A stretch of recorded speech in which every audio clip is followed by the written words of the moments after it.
Alors les enjeux d'inclusion, ils sont au centre de nos préoccupations chez PwC. Comme toutes les entreprises, nous devons montrer l'exemple pour contribuer à une société qui soit plus juste et plus équitable. C'est de contribuer à une culture plus inclusive au sein de notre organisation, mais aussi de favoriser l'inclusion des diversités dans tout ce que nous faisons avec nos clients et avec nos parties prenantes.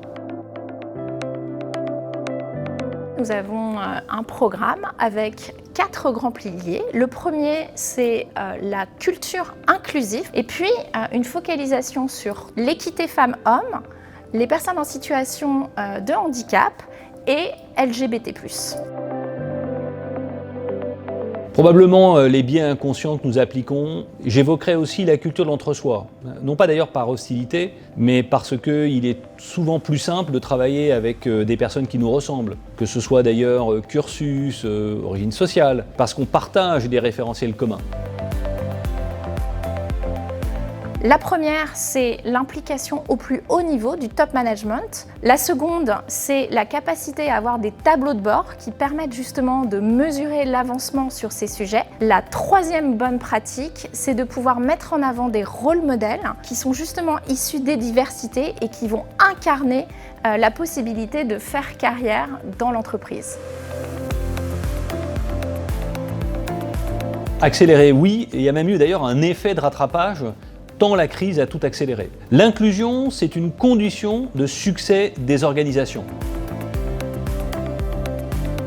En interne, nous lançons cette année un vaste programme de sensibilisation et de formation pour l'ensemble de nos collaborateurs. Ce programme, qui va durer une douzaine d'heures, vise à permettre à chaque collaborateur d'acquérir des compétences autour de l'inclusion des diversités parce qu'on est convaincu que c'est bien de compétences dont on parle. Deuxième point, on va avoir un temps fort cette année avec le lancement d'une journée de l'inclusion qui va rassembler l'ensemble de nos collaborateurs mais également de l'écosystème externe avec lequel on travaille autour de ces sujets.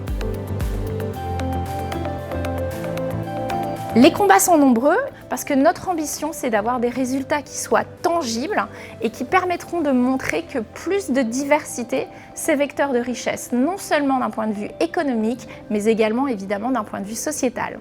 La diversité est un accélérateur de performance pour nos entreprises et la société. Alors, rejoignez le mouvement. Sommet de l'inclusion économique, le 29 novembre.